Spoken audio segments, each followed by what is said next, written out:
obviously. Thank you guys so much for coming to my panel. I am Johna Scott. I voice a lot of anime and video game characters, some of which you may know. Some of you are cosplaying some of them right now, which always blows my mind. But thank you so much for coming to say hi to me at my table if you did. I'll be signing autographs after this. Over at my table, and we have our little VIP autograph session too at 7:30. But this is a Q&A panel because I was a last-minute addition to this convention, as many of you probably noticed. My very good friend of 10 plus years, Alejandro, couldn't make it, so they tapped me, and they said jump, and I said how high? Of course, I would come out here. I love Canada. I love Calgary. So far, it's been fantastic.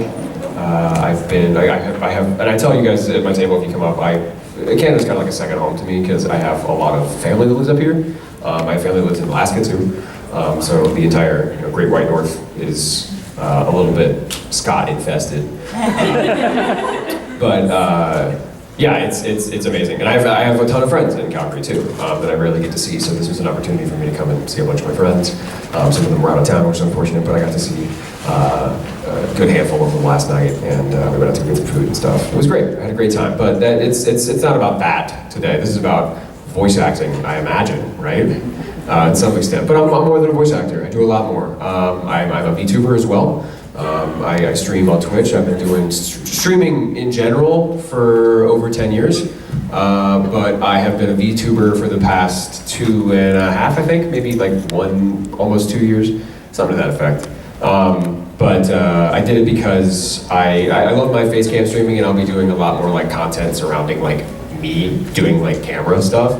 But I wanted to have an IP that I owned because I don't own Katakuri or Kokushibo or any of the characters that you guys can get autographs for. They're not mine, so I can't. They're lucky enough that they let us commission art and print that off and then sign it and get it out to you guys.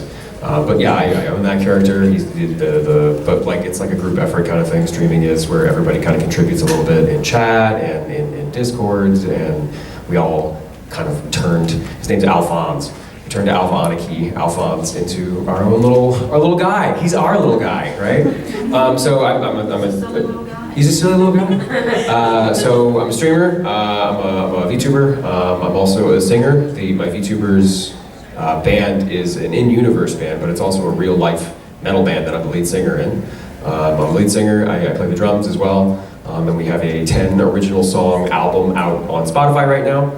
If you go look up Alpha Aniki, who is my VTuber's name, or come over to my table, you can scan a QR code, it'll get you links and everything to where you can go and listen to that stuff. We're quite proud of our music.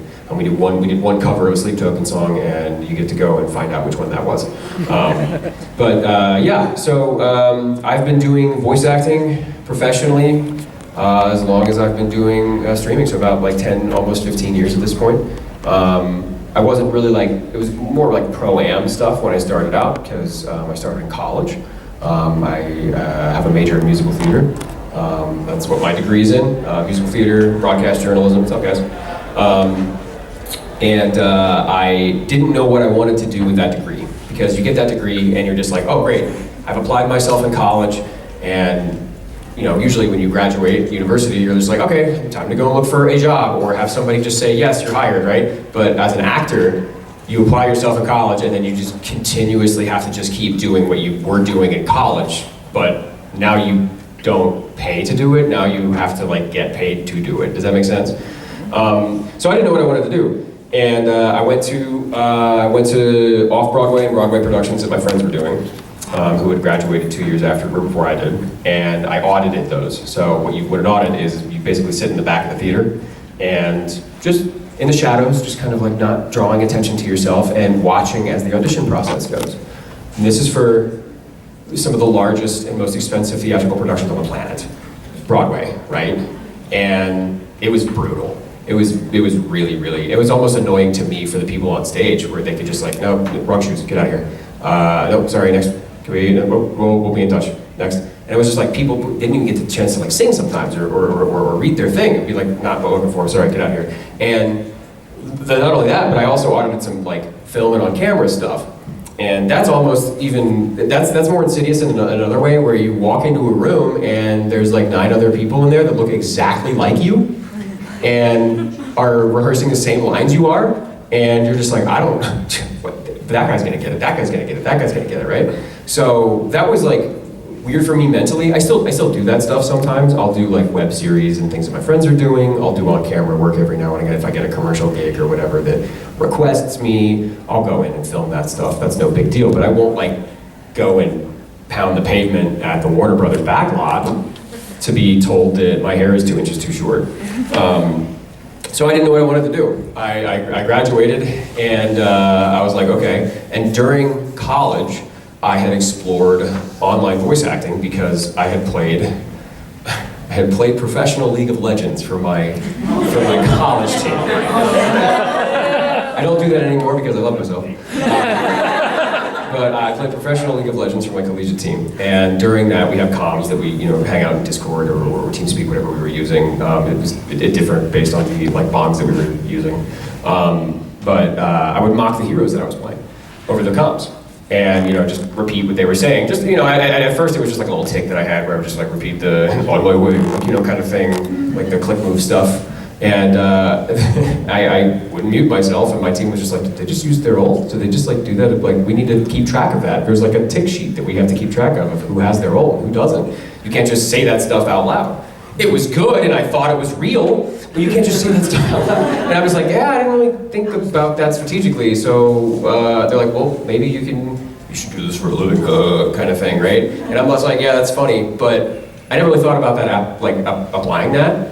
So I did a little bit of research. I auditioned for some stuff online with I didn't have a mic at the time. I did. I had a Rock Band USB microphone. And I plugged in and used Audacity to record auditions, and then submitted those online to Casting Call Club, or at the time Voice Acting Alliance, if you're a dinosaur. Ancient like pro boards forums and stuff like that. And people liked what I did. And I was like an octave higher than what I am right now. Just because I do a lot of yelly characters, like my voice slowly is getting more seasoned, and I'm aging, so my voice is going to get a little more deeper and resonant. But people liked what I did.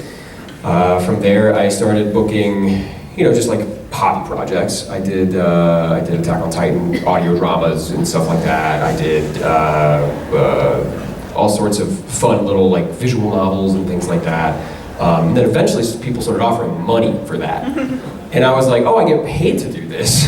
This isn't just like a hobby that I use to blow off steam. This can be a job. And then I did even more research, and I'm like, wow, okay, no, people with like real theatrical degrees and real experience are getting these auditions and submitting, and then getting cast and getting paid to do all this. How do I do this?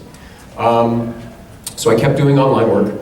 I graduated, and I was working at a family-owned deli, not by my family, but a family in Kentucky. That's where I'm from, Cincinnati, Ohio. And I was living in Kentucky, working at this place called Kramer's Market. Go look it up, fantastic. They have like stuff that they ship internationally, and stuff you can only get in Kentucky, like Derby pie. If you want to get a Derby pie, it's basically just like a chocolate pie, and like a pecan pie with a chocolate base with no pecans. So it's all like got that filling in it. It's really good. Anyway, they do Derby pie. So I was making sandwiches at their deli, the family-owned deli. I was like 19, 20, graduated, college, or working in the summer, working in this deli, making like $8 an hour or something USD. Not a whole lot. And I was making more money voice acting than I was working at that deli. I was making more money coming home, auditioning, and then submitting things, booking them and recording them in my closet in Kentucky than I was working at the deli down the street.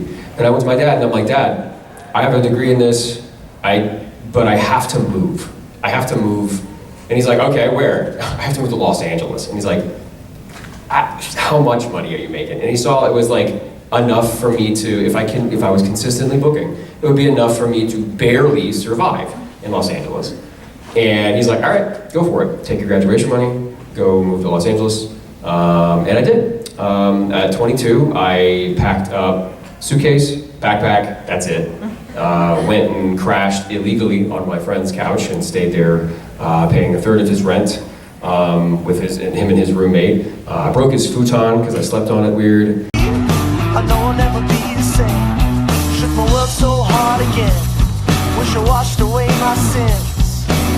He's a dead man walking, blank stare in his eyes. Should've given up on the ones I trust.